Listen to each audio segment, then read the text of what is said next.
Bueno, hola, ¿cómo están? Bueno, como que me comprometí, la idea sería darle el cierre a unos dos temas que nos quedan, ¿sí? Nos quedaron pendientes.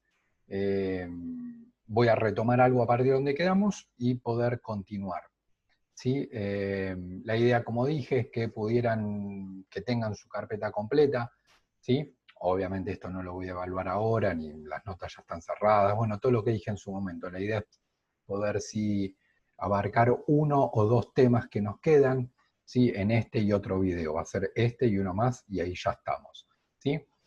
Eh, el tema que sí que continuamos, que iniciamos, perdón, en su momento fue el pensamiento antiimperialista, ¿sí? En América Latina.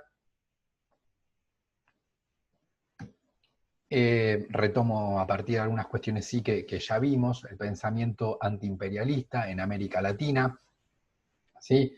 Ahí dijimos que van surgiendo ciertos pensadores con una característica que es un cuestionamiento a la dominación imperialista, ¿sí? Eh, que se va, digamos, ese cuestionamiento al pensamiento antiimperialista, a la dominación imperial, un cuestionamiento a eso, se va conformando a fines del 1800, principios del 1900, ¿sí? Cuestionaban la dominación que ejercían las metrópolis, ya sea Estados Unidos o el Reino Unido, ¿sí? Obviamente más que nada una dominación de tipo neocolonial, ¿sí? Eh, no una dominación colonial, eso ya había pasado, digamos, hacia 1800, 1825 se había abandonado la dominación colonial, pero sí se cuestionaba la dominación neocolonial, ¿sí? Eh, Sin meternos igual mucho en este tema de colonial, neocolonial, lo que podemos resumirlo todo con la idea de un pensamiento antiimperialista, ¿sí? Vimos las causas que le dieron origen, hechos objetivos, ¿sí? Eso ya lo explicamos. Y sí avanzamos, y ahí es donde más o menos quedamos, un poquito más o un poquito menos, eh, en las expresiones del pensamiento antiimperialista, ¿sí? Las expresiones del pensamiento antiimperialista. Una va a ser la de José Martí, que es lo que más o menos expliqué en clases anteriores, igual voy a retomar de ahí, esa va a ser una expresión del pensamiento antiimperialista, uno, ¿sí? Dos, va a ser el movimiento estudiantil universitario en la Argentina, ¿sí? Eso también algo llegamos a decir. Tres va a ser la doctrina Drago, que eso no hemos nombrado absolutamente nada. Cuatro, el pensamiento de Augusto Sandino. Y por último, el pensamiento peruano, ¿sí? Serían estas cuatro corrientes de pensamiento antiimperialista, ¿sí? Retomo brevemente a partir del pensamiento de Martí, que dijimos que era un periodista político cubano que muere en el 80, que había cuestionado la dominación española de la isla de Cuba, ¿sí? Donde sí Cuba era una dominación de tipo colonial, ¿sí? Pero luego critica, una vez liberada la isla de Cuba del pensamiento del dominio español, comienza a observar que los Estados Unidos comienza a tener un fuerte intervencionismo sobre América Central, ¿sí? Comienza a ver que Estados Unidos busca dominar o influenciar a América Latina, y eso él va a tener una postura crítica de denuncia, ¿sí? Por eso acá podemos poner la palabra denuncia, ¿sí? Esto estoy retomando a partir de cosas que ya vimos, ¿sí? Eh, Denuncia que Estados Unidos lo que busca es dominar o influenciar a América Latina. Y eh, se plantea como dos formas de vinculación al interior de América Latina, por eso es intra, ¿no? América Latina, perdón, dos formas de vinculación de América, no sería de América Latina, sino de América, ¿sí? Dos formas de vinculación entre los países de América, dos formas de vinculación al interior de América. Una era la promovida por los Estados Unidos, ¿sí? Una era la promovida por los Estados Unidos, es decir, qué tipo de relación tenía que haber entre los países de América. Una era la que promovía los Estados Unidos, ¿sí? Que queda muy claro en la conferencia de Washington, en 1889, la postura norteamericana recibe el nombre de panamericanismo, ¿sí? Y queda de manifiesto en la conferencia de Washington, ¿sí? Que incluso esa es una reunión, digamos, convocada por el gobierno norteamericano, convoca a los países de América, del continente, ¿sí? Cuya propuesta era acá estoy agregando algunas cuestiones que no vimos, ¿sí? Cuya propuesta era de alguna manera establecer una unión aduanera, es decir, un libre comercio, pero solo de los países de América, ¿no? Establecer algo así sucede actualmente en Europa con la Unión Europea. Lo que plantea el gobierno norteamericano, lo que propone, en realidad, sí, por eso es propuesta, una unión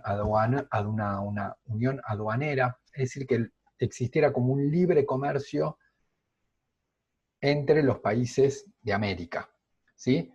Es decir, que los productos al interior de América pudieran circular sin establecer aranceles proteccionistas, como habíamos visto con los conservadores que sí proponían eso, ¿sí? Era una forma, obviamente, de dejar de lado la producción europea, es decir, que si la producción de Europa ingresaba a un país de América, sí pagará aranceles, pero los productos al interior de América no. Proponen una moneda común, homogeneizar ciertos pesos y medidas, esto que es un detalle y no lo es, digamos que facilita el comercio, ¿no? Que las formas de medir y los pesos tuvieran un parámetro común, ¿sí? Digamos, tuvieran un parámetro, un sistema de medidas común, ¿sí? De hecho, esto a veces pasa en la serie, en las películas o en los productos, ¿sí? Si alguno viaja, que la forma de medirlos y de pesarlos no son los mismos que, por ejemplo, que tenemos nosotros en la Argentina, ¿sí? En Estados Unidos es diferente. Entonces, lo que plantea los Estados Unidos es, bueno, que haya como un sistema común, ¿sí? Más que un parámetro, un sistema, ¿sí? Un sistema común de pesos y medidas, ¿sí? Así, digamos, todos podemos entender fácilmente el mismo código, digamos, ¿no? De hecho, acá a veces se habla de kilómetros, de metrajes, ¿sí? Mientras que allá hablan si no me recuerdo mal, a veces es de yardas, por ejemplo, como que tienen otro sistema de pesos y medidas, ¿sí? Bien, entonces, y también facilitar el tema del transporte, como agilizar el tema de los transportes al interior de América. Obviamente la intención de esta conferencia que convoca el gobierno norteamericano en 1899 es aumentar la influencia económica y aumentar la influencia comercial sobre el resto de los países americanos, ¿sí? Estados Unidos lo que busca es de alguna manera aumentar su influencia económica, su influencia comercial sobre el resto de los países de América. Porque si bien es verdad que se estableció una unión aduanera, con lo cual, no sé, Colombia le podía vender, los productos colombianos podían ingresar a los Estados Unidos, los productos de México ingresar a los Estados Unidos, los productos de Perú ingresar sin aranceles a la economía norteamericana, lo más probable que sucediera es que los Estados Unidos fuera más lo que vendía que lo que compraba, lo que vendiera que lo que comprara, ¿sí? La idea de eliminar los aranceles al interior de América, lo que tal vez podía llegar a suceder es que los Estados Unidos fuera más lo que vendiera al resto de los países de América que lo que comprara, ¿sí? Es decir, fuera más lo que esta región consumiera de los Estados Unidos que lo que esta región de México a Tierra del Fuego le vendiera a los Estados Unidos. Por ejemplo, un ejemplo concreto, esta región de América Tierra del Fuego, su producción, la más importante, era la agropecuaria, ¿sí? Bueno, Estados Unidos tenía su propia producción agropecuaria, con lo cual no necesitaba comprarla a México, a la Argentina o a Perú, ¿sí? Productos agropecuarios, porque ya Estados Unidos los producía. Lo que muy posiblemente sucediera es que de México a Tierra del Fuego se le comprara la producción a los Estados Unidos, ¿sí? La producción más de tipo industrial, ¿sí? Entonces, ese era el tema, por eso hablo, los Estados Unidos propone esta unión, una aduanera, y muchos plantean, por ejemplo Martí, ¿sí? Que era una forma de aumentar la influencia económica y comercial sobre América, ¿sí? Por parte de los Estados Unidos. Una aclaración, ¿sí? Brevemente, es que los Estados Unidos Argentina incluso va a tener un fuerte cuestionamiento en esta conferencia. El gobierno argentino va a ir a la conferencia en Washington y va a tener una postura muy, muy dura en relación a todas estas propuestas del gobierno norteamericano. Si no va a estar de acuerdo, es decir, se va a oponer. Cuando Estados Unidos en la conferencia proponga la unión aduanera, Argentina se opone. La moneda común se opone. ¿Sí? Facilitar, homogeneizar peso y medida, se opone. Sobre todo en relación a estos puntos, a estos dos, el gobierno argentino va a tener una postura de mucho cuestionamiento, ¿sí? Se va a oponer el gobierno argentino a esta unión aduanera y a esta moneda común, porque lo ven como una manera de que Estados Unidos iba a extender su control sobre América Latina, ¿sí?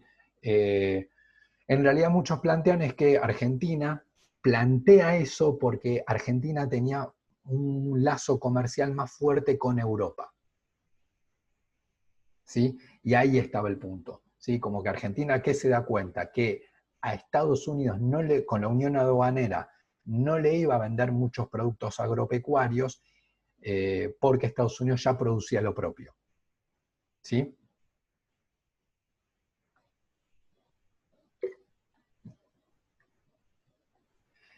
Volviendo, Martí, que es de lo que estamos hablando, de José Martí, va a tener la misma lectura, ¿sí? Va a tener un fuerte cuestionamiento al gobierno norteamericano.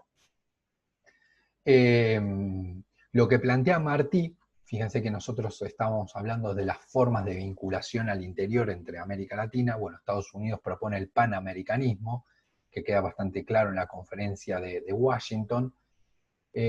Martí es más cercano a esta segunda forma de vinculación, en la cual él plantea que el continente americano estaba compuesto, el continente, desde Canadá hasta Tierra del Fuego, por dos regiones con intereses opuestos, eso sería antagónicas, opuestas, ¿no? Por un lado, la América anglosajona, ¿sí? Y por otro lado, América Latina, ¿sí? América Latina era esa región que estaba compuesta desde México hasta Tierra del Fuego y tenía idiomas latinos, ¿sí? Ya sea o descendientes de los latinos, como el español, el portugués o el francés. Y que él plantea que era imposible pensar una unidad de todo el continente americano en la cual todas salieran beneficiados, ¿no? Como pensar una unidad política o económica desde Canadá hasta Tierra del Fuego, ¿eso se podía dar? Sí. ¿Pero iba a ser beneficioso para todos? No, decía Martí, porque justamente el continente americano está como, en cuanto a sus intereses, dividida en dos partes, la América anglosajona y la América latina, ¿sí? Por eso él dice que en realidad era imposible pensar una unidad de todo el continente en el cual todos salieron beneficiados, ¿sí? Era imposible pensar una unidad de todo el continente, ¿sí? En relación al segundo grupo de este pensamiento más, entonces Cierro planteando, digamos, que Martí va a ser un fuerte cuestionador a esta búsqueda del dominio estadounidense del continente americano, ¿sí? En segundo lugar, el movimiento estudiantil universitario que va a surgir en la Argentina. El movimiento, acá si bien podemos nombrar personas, no tiene sentido, vamos a hablar del movimiento estudiantil universitario argentino de 1918, que surge en la provincia de Córdoba.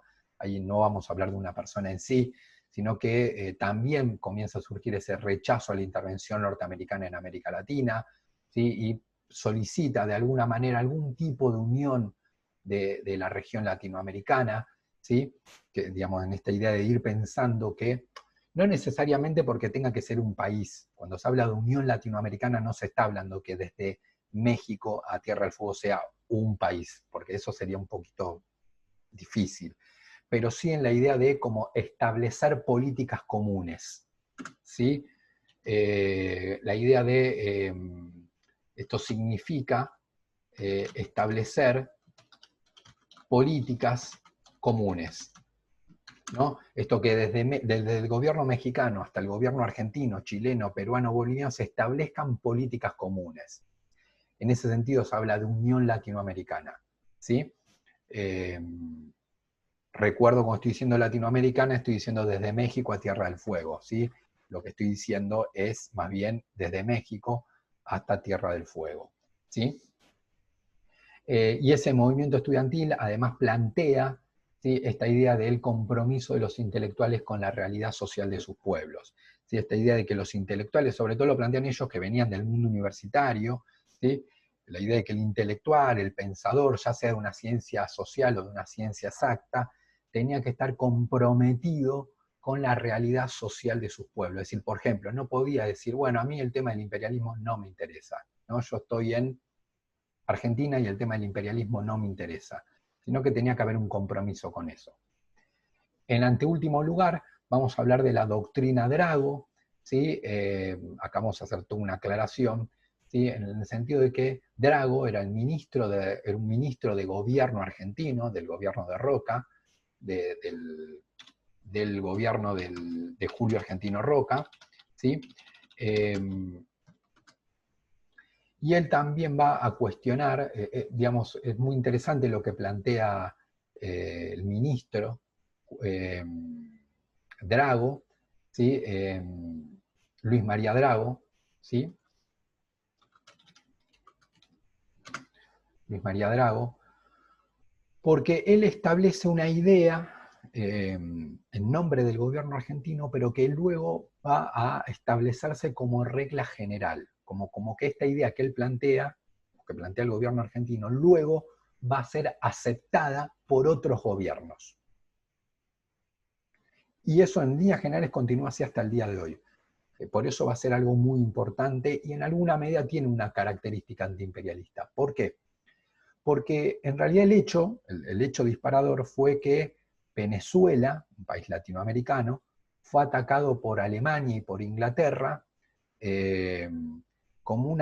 fue utilizada la violencia como una forma de cobrar una deuda que tenía Venezuela con esos países. Es decir, países europeos utilizaron la fuerza, la violencia como una forma de cobrar una deuda, ¿no? El gobierno argentino ahí estableció como postura del propio gobierno argentino de que eso no correspondía, ¿sí? De que si un país quería cobrar una deuda, era lícito, era algo que corresponde, porque si vos le prestaste plata a otro, el otro te la tiene que devolver y es un derecho que vos tenés reclamar esa deuda, pero, ¿qué es lo que dice? ¿No? Establece como la idea de, en realidad, la imposibilidad, ¿sí?, o en realidad la ilegalidad, eh, la ilegalidad de, en el sentido que no está ajustado a derecho,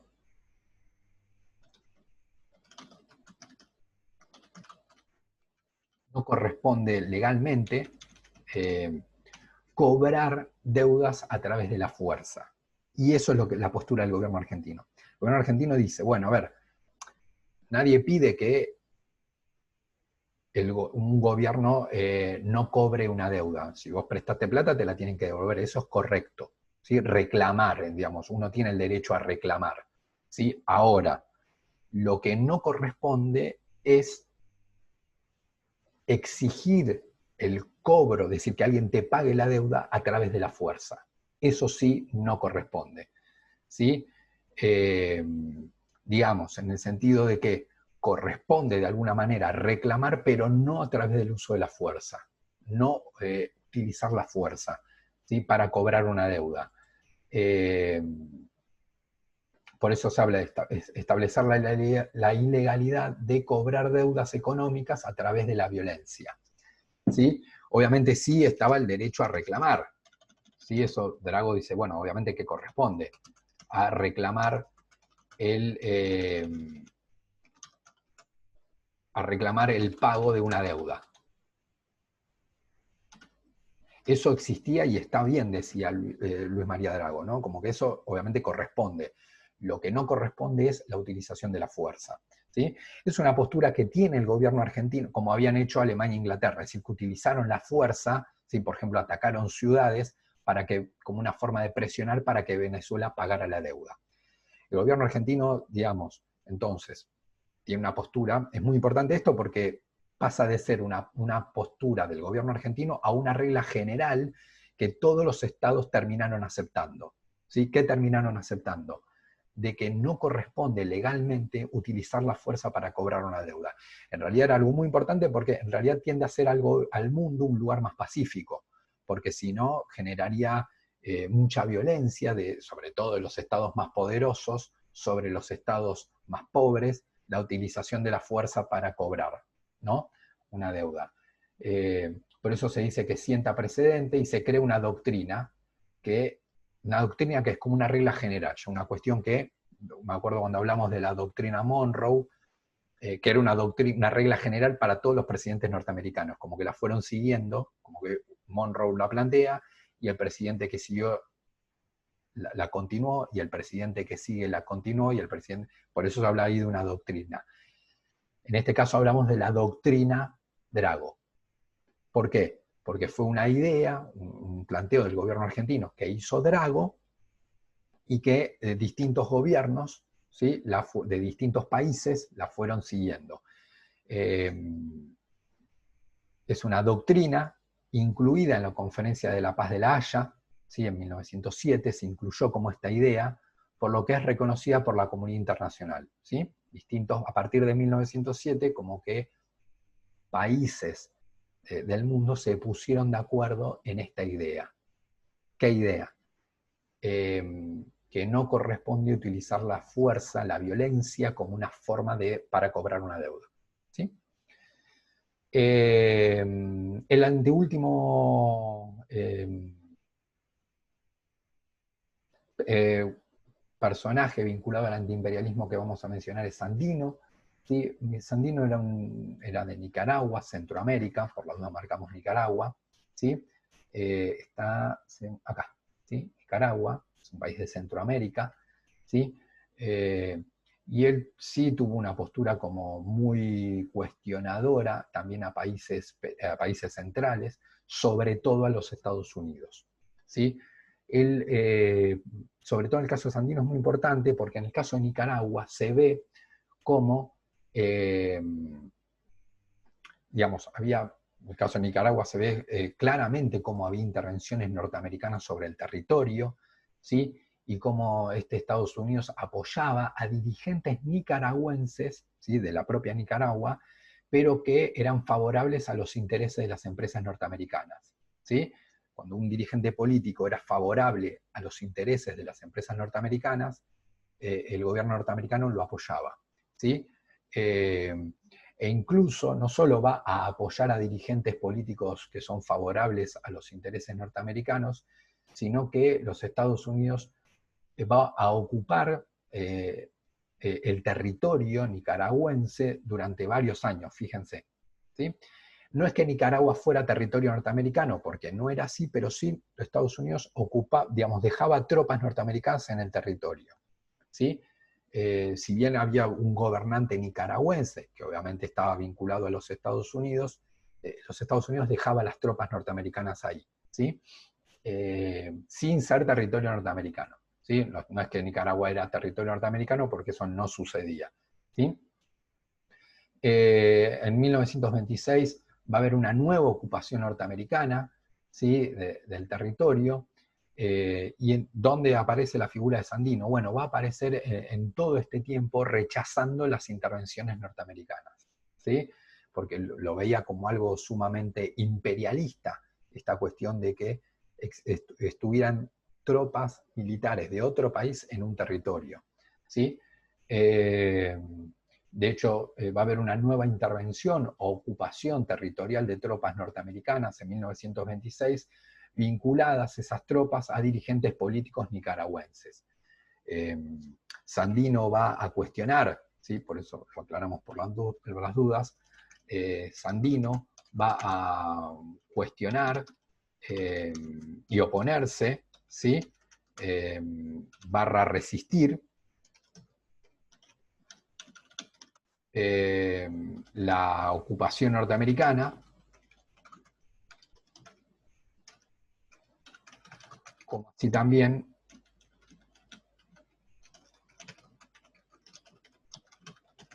a los dirigentes políticos nicaragüenses que estaban vinculados a los Estados Unidos.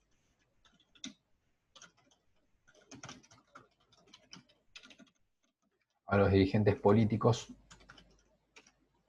locales, ¿sí? De Nicaragua, vinculados a los Estados Unidos.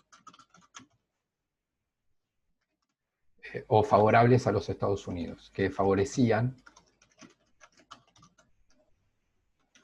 a las empresas norteamericanas.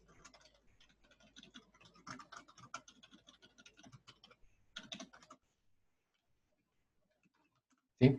En 1933, esta resistencia, ¿sí? Que lleva adelante Sandino triunfa porque las tropas norteamericanas abandonan definitivamente el territorio de Nicaragua, ¿sí?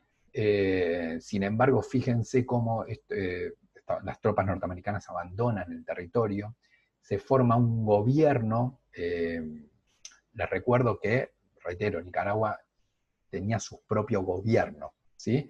Pero había sectores que eran de Nicaragua más favorables a los Estados Unidos y que permitían la ocupación, y otros dirigentes que la cuestionaban y la rechazaban, como por ejemplo Sandino. En 1933 triunfa este sector donde estaba Sandino, Augusto Sandino, las tropas norteamericanas abandonan Nicaragua, por ejemplo, abandonan Nicaragua como resultado de mucha presión de los sectores vinculados a Sandino, que se oponían, y se forma un gobierno con dos sectores, ¿no? Uno que de alguna manera era partidario de dialogar con Sandino, ¿sí? Y otro con un sector que tenía una clara oposición a Sandino, ¿sí? Entonces ahí se forma un gobierno como con estos dos grupos, ¿no? Uno que tal vez no estaba al 100% de acuerdo con Sandino, pero era más partidario como de dialogar con él, y otro más en oposición, ¿sí? Fíjense la oposición tan fuerte que va a ser justamente este último sector bien opuesto a Sandino el que lo termina asesinando, ¿sí? Luego ese sector bien opuesto a Sandino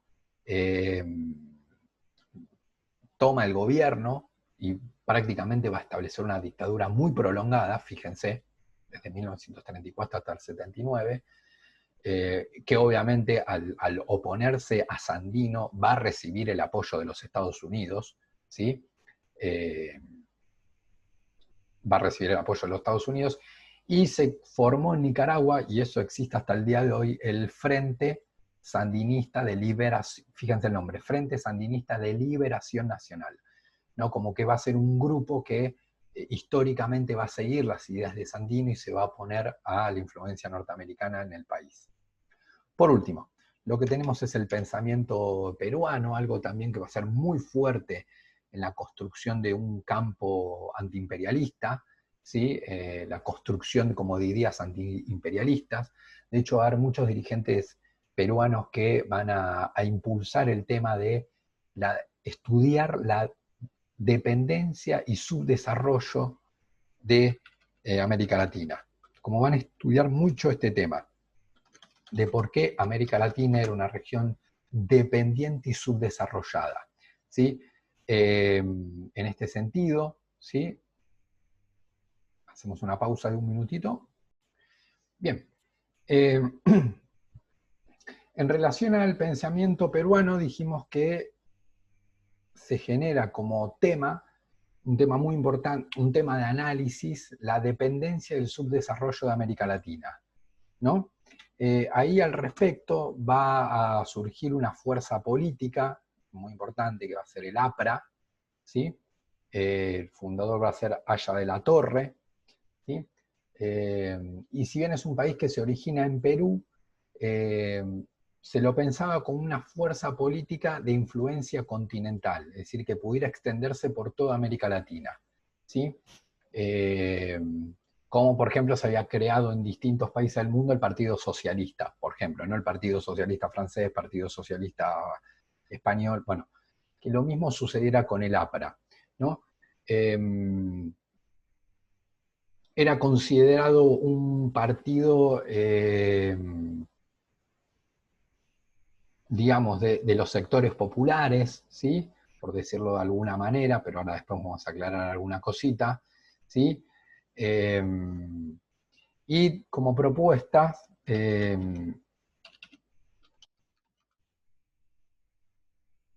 vamos a aclarar ahí, por eso dice de masas, ¿sí? El APRA era pensado como un partido entonces de origen en Perú, pero de influencia continental, y era un partido de masas, ¿no? Como más vinculado a los sectores populares, ¿sí? Las propuestas tenían que ver con la resistencia al imperialismo norteamericano, hay una postura claramente de oposición al imperialismo, la unidad de la región entendida, como nosotros ya la dijimos, no necesariamente de un país, ¿sí?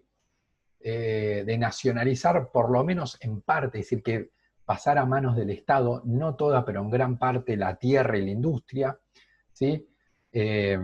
Ahí estarían las que más me interesa por ahora, ¿sí? Y Víctor Aya de la Torre, ¿sí? Lo que plantea es que de México a Patagonia lo que existía era una nación dividida en muchos estados, pero que era una región con una identidad común, ¿no? Fíjense esta idea de cómo nosotros ya la estuvimos viendo también en Martí, ¿no? Esta idea de que el continente estaba compuesto por regiones antagónicas y una de esas regiones era América Latina, ¿sí? Una región era América Latina. Acá, fíjense cómo Aya de la Torre habla de una nación dividida en muchos estados, ¿no? Con esta idea de que también buscar puntos comunes, ¿sí? Tal cual nosotros lo veíamos en este punto, ¿sí? En este punto, ¿no? La unidad latinoamericana significa establecer políticas comunes, ¿no?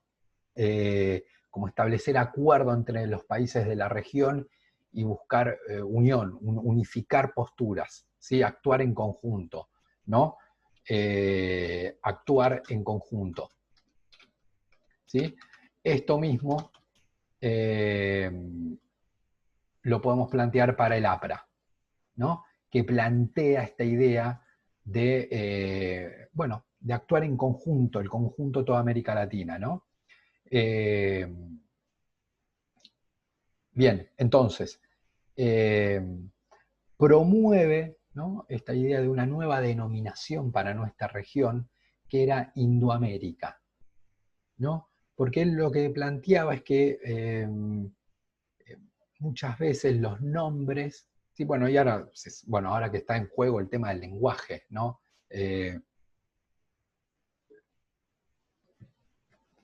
Muchas veces hablaba de, por ejemplo, Hispanoamérica, ¿no? Y hacía referencia a lo hispano, ¿no?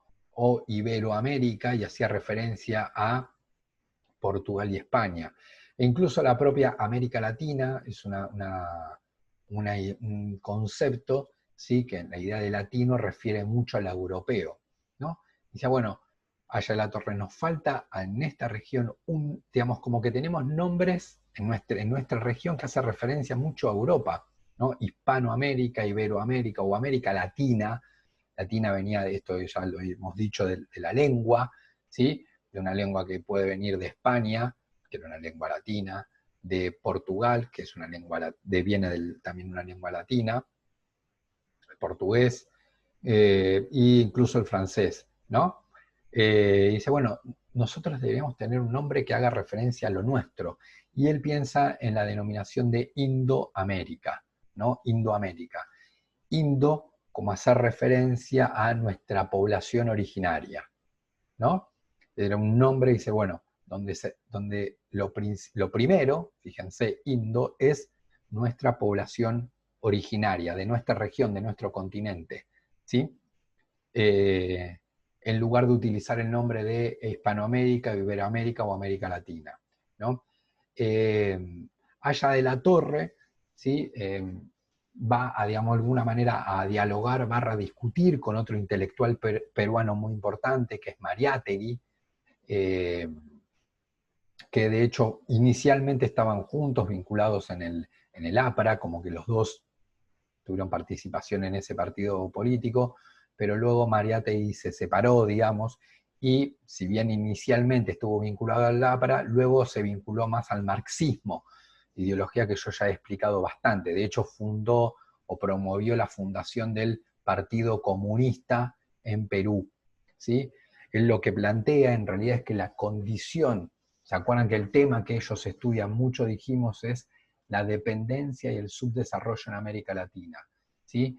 Lo que ellos plantean es que, en este caso Mariátegui, es que una situación que hacía a la región latinoamericana muy dependiente, muy pobre, era la condición de explotación de la mayoría de la población latinoamericana, que era campesina, ¿no? Lo que plantea es que, o cuestiona, la condición de explotación a la cual estaba sometida la mayoría de la población, que era campesina, ¿no?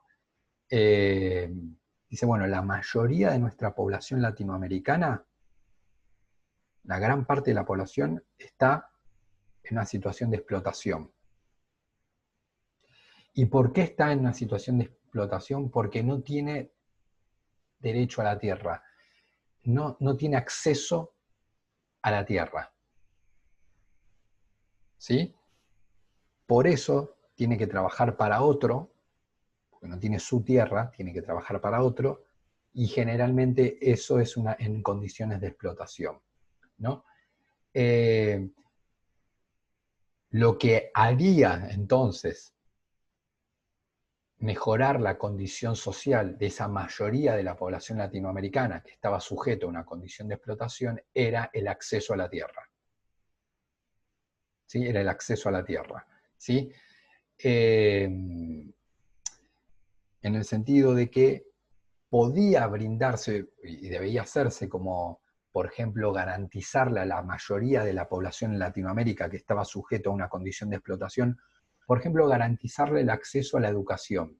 Y eso estaba bien, no es que María te decía que estaba mal, pero por más educación que se le dé a esa población, no iba a revertir la situación de explotación, de pobreza en la cual estaba, porque la situación de explotación y de pobreza a la cual estaba sometida esa mayoría, que sobre todo eran campesinas en América Latina, no derivaba de un déficit cultural.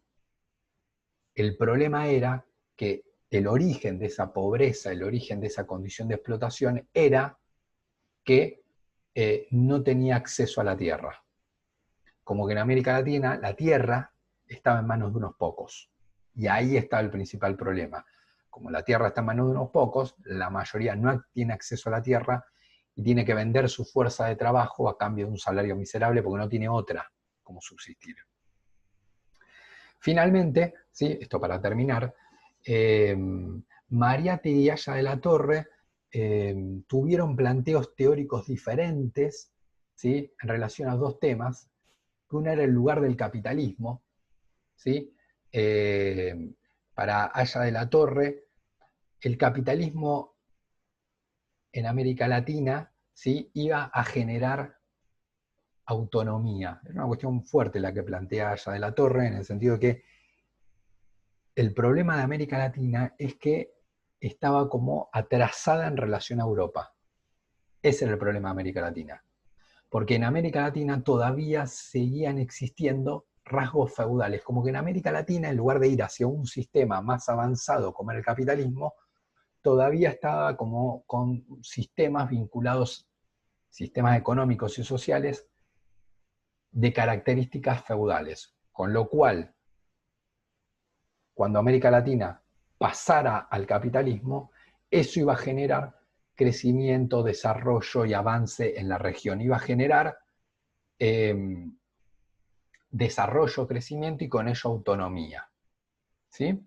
Mientras que Mariátegui lo que plantea es que en América Latina ya estaba viviendo un capitalismo, pero la gran diferencia es que el capitalismo en Europa había generado crecimiento, riqueza, avance, y en América Latina lo que hacía el capitalismo era, en el cual ya se estaba, según Mariátegui, lo que hacía el capitalismo en América Latina es generar dependencia, generar una región dependiente. Esa era una primera gran diferencia, ¿sí? Generar una región dependiente. Por el otro lado, entonces, obviamente de ahí se deriva este tema. Para Haya de la Torre, ¿sí?, en el APRA había que incorporar a las burguesías latinoamericanas, porque ese iba a ser el sector, una burguesía latinoamericana que iba a invertir, construir, crear fábricas, generar empleo, crear productos, y con eso la región Latinoamérica se iba a modernizar y iba a lograr la independencia, si se quiere, más de tipo económica, se iba a lograr poder independizar del resto del mundo, ¿sí? No iba a ser dependiente, ¿sí? Pero de ahí, ¿qué se necesitaba? Bueno, que la burguesía invirtiera, pusiera plata, construyera, diera empleo, hubiera fábricas, ¿sí?, hubiera producción agrícola. Bueno, todo eso iba a hacer que la región se modernice y de alguna manera vaya cortando los lazos de dependencia. Para Mariátegui es todo lo contrario, ¿sí? Dice, la burguesía en Latinoamérica existe, ¿sí?, y es un sector que se beneficia de la dependencia con los países, ya sea Estados Unidos o Europa. Se beneficia la burguesía peruana, la burguesía argentina, ¿sí?, existe, pero de alguna manera se beneficia económicamente de la dependencia de países centrales. Se beneficia eso, con lo cual nunca va a buscar cortar esa dependencia. ¿Por qué la burguesía latinoamericana, por qué la burguesía peruana, por ejemplo, no va a cortar, no va a impulsar cortar la dependencia con el exterior? ¿Por qué va a buscar entonces o va a aceptar esa dependencia de Perú con otros países centrales? ¿Por qué? Porque se beneficia económicamente. Es lo que plantea Mariátegui, ¿sí? Se beneficia de la dependencia. La burguesía latinoamericana, esto se mira así y esto se mira así. Porque la burguesía latinoamericana se beneficia con esa dependencia de la periferia de los países centrales. No se perjudica, se beneficia, ¿sí? Entonces no iba a impulsar ningún proyecto de independencia, ¿sí? Bien, bueno, estamos, ¿sí? Les mando un saludo.